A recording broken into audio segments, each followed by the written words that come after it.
आइए वाकाटकों वाकाटका डायनेस्टी का इतिहास विस्तार से समझते हैं। वाकाटक कौन थे? वाकाटक भारत के दक्षिणी मध्य प्रदेश, विदर्भ, महाराष्ट्र का पूर्वी भाग, आंध्र प्रदेश के उत्तरी भाग और तेलंगाना में शक्तिशाली साम्राज्य चलाने वाला क्षत्रिय राजवंश था। इनका काल लगभग 250 ईस्वी से 500 ईस्वी तक माना जाता है। ये गुप्त साम्राज्य के समकालीन थे और कई जगह गुप्तों के मित्र व सहयोगी बने। उत्पत्ति और प्रारंभिक इतिहास। वाकाटक क्षत्रिय थे और परंपरागत रूप से खुद को वृत्तिवंशीय ब्राह्मण उत्पत्ति से क्षत्रिय बने बताते हैं। इस वंश की उत्पत्ति पर स्पष्ट जानकारी नहीं मिलती, पर विद्वान मानते हैं कि इनकी जड़ें विदर्भ और आंध्र के बीच किसी क्षेत्र में थीं। इनका पहला ऐतिहासिक शासक था विंध्य शक्ति, जो लगभग 250 ईस्वी में सामने आया। विंध्य शक्ति के समय वाकाटक एक उभरती शक्ति थे, जिन्होंने सतवाहन साम्राज्य के टूटने के बाद विदर्भ में सत्ता कायम की। प्रमुख शासक और विस्तार। वाकाटकों के साम्राज्य को इतिहासकार सामान्यतः 3 शाखाओं में बांटते हैं। 8 प्रमुख विदर्भ शाखा, नागपुर विदर्भ केंद्र।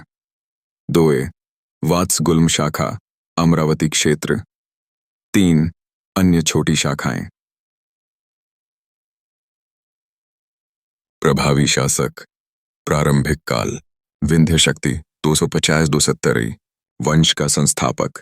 स्थानीय सरदारों को परास्त कर विदर्भ क्षेत्र में स्वतंत्र शक्ति बन बैठा। प्रवरसेन प्रथम 273 सबसे शक्तिशाली शासक।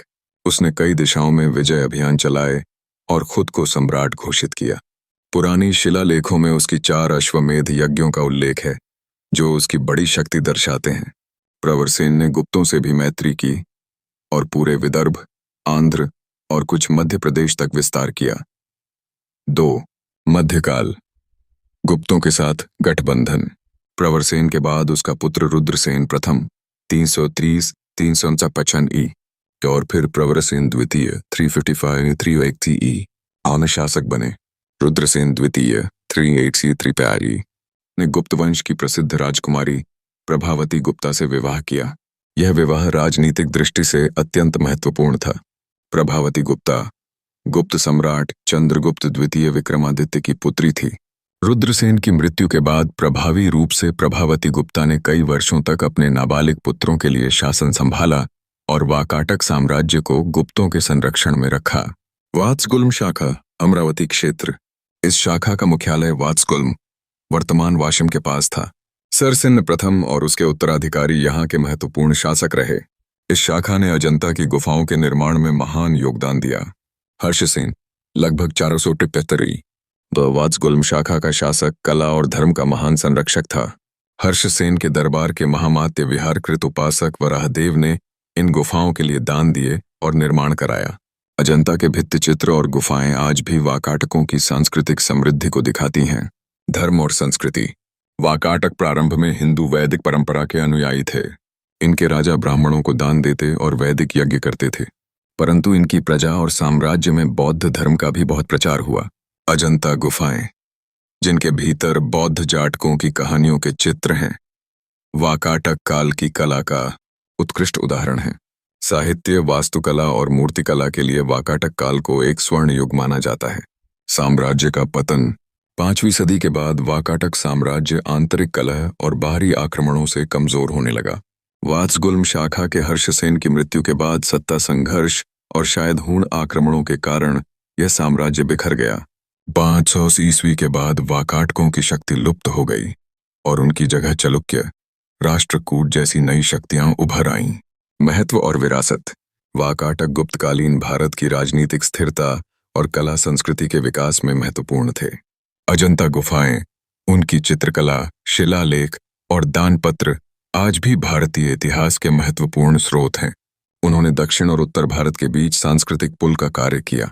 गुप्त और वाकाटक मिलकर उस युग के समृद्धि और कला के स्वर्ण काल के निर्माता बने। हालांकि गुप्त साम्राज्य की तरह इनके विस्तार और युद्धों की बहुत बारीक सूची नहीं मिलती, लेकिन जो कुछ मिलता है उसे यहाँ विस्तार से प्रस्तुत कर रहा हूँ। वाकाटकों की प्रमुख लड़ाइयाँ और सैन्य अभियानों का विवरण। विंध्य शक्ति के प्रारंभिक युद्ध। लगभग 250 ईस्वी के आसपास विंध्य शक्ति वाकाटक वंश का संस्थापक था। जब सतवाहन साम्राज्य टूट रहा था, तब दक्षिणी विदर्भ और मध्य भारत के बीच कई छोटे छोटे सरदार और स्थानीय शक्तियां उभर रही थीं। विंध्य शक्ति ने इन स्थानीय सरदारों और बचे हुए सतवाहन गुटों से कई संघर्ष किए और विदर्भ क्षेत्र में अपना प्रभुत्व जमाया। यह कोई एक बड़ी निर्णायक लड़ाई नहीं, बल्कि लगातार अभियानों की श्रृंखला थी, जिनमें विंध्य शक्ति ने विदर्भ और आसपास के क्षेत्रों को एकजुट कर लिया। प्रवरसेन प्रथम के विजय अभियान 270-303 सी। प्रवरसेन प्रथम सबसे महान वाकाटक शासक था, जिसने अपने शासनकाल में व्यापक युद्ध किए। शिलालेखों में लिखा है कि उसने 4 अश्वमेध यज्ञ किए।